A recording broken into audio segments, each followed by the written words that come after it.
Magandang gabi guys. So, tayo na naman. Gagawa naman ako ng patties para sa classic cheeseburger. Kailang umaga, ginawa ko yung nag-slice ako ng ng pang briskets. Kasi ngayon ito naman guys, yung patties para sa classic cheeseburger. Magtitinda kami sa Landers dito po sa Danghari. Tinitimbag pa siya guys.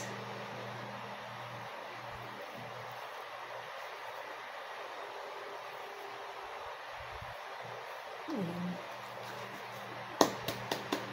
Tinataktak ko siya guys at ilalagay ko dito. Ito guys, nilagayan namin ito. Dito ko siya nilalagay. Yung mga patties to guys para sa classic cheeseburger.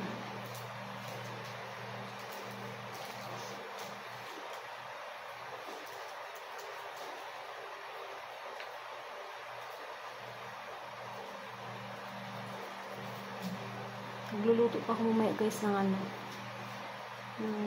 onion. Pagkatapos na nito, magluluto na naman ako ng onions. Para bukas ng umaga, magising ko na lang gagawin. Ayan guys.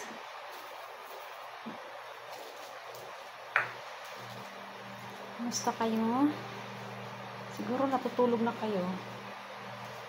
Ang oras ngayon ay 11 in the evening.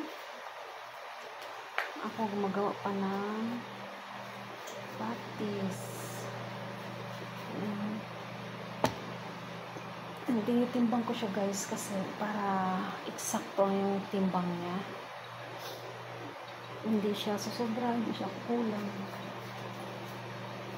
Tinataktak ko. Sige, ganito siya guys. Yan. Tapos pag ginano to guys, pag nilagay na sa griddle, pinipipit po siya. Pinipipit po siya ng malaki. Tapos guys, naman siya, liliit siya ng konti. Para tama lang po dun sa buns namin na nilalagay.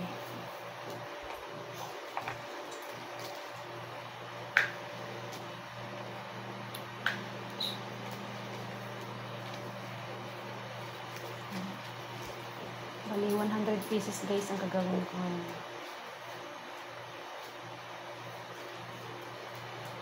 No?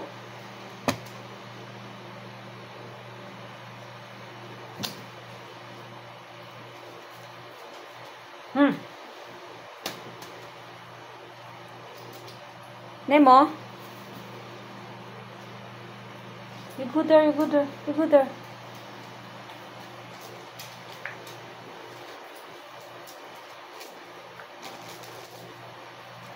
Ay guys, kumusta naman kayo guys?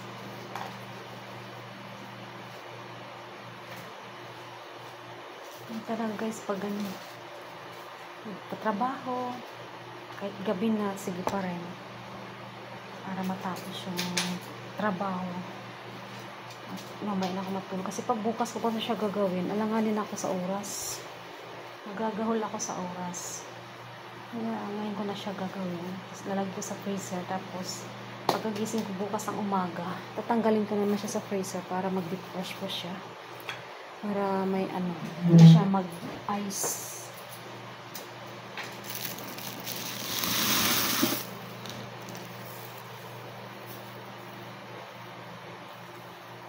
Kumuha ko ng plastic kasi ipapatong ko siya dito sa para pagtanggal namin bukas hindi siya dikit-dikit. Kaya kailangan bawat isang patong.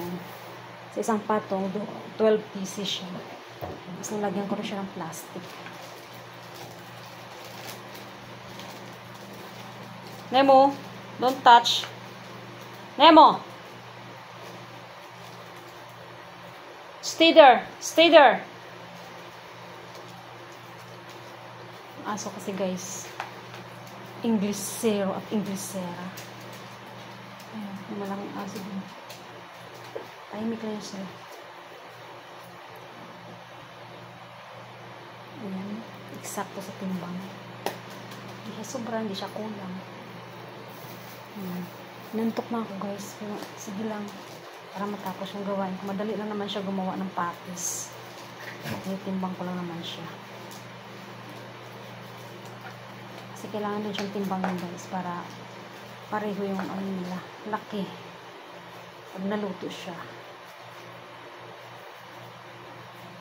Yung ginagamit kasi mga naming buns is brioche buns. Ginagawa ni ma'am.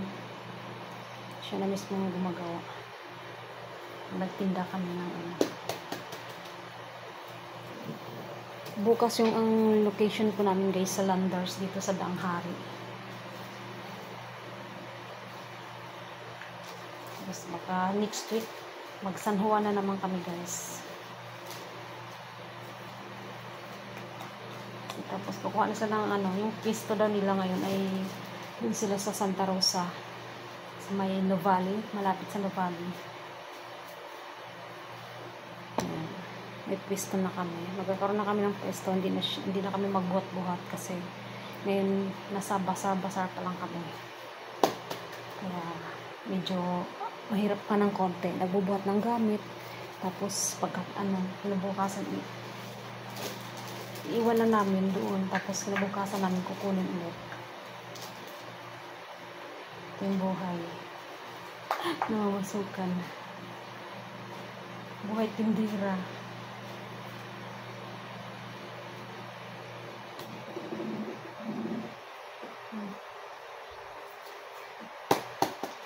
Yan. Matatapos na yung 5 kilos guys.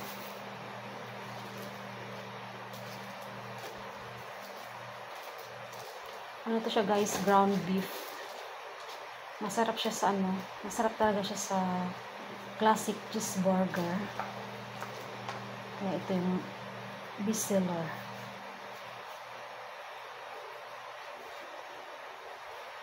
Briskets pala ang bestsellers pa yung pulled pork. So, brisket pala. Tapos pang ano rin to siya. Yung classic cheeseburger. Ang sarap guys. Pangalan ng ano namin guys ay Big Bart. Kung gusto niyo pong magpa-deliver, pupuntakin niyo lang po si Diego Capili.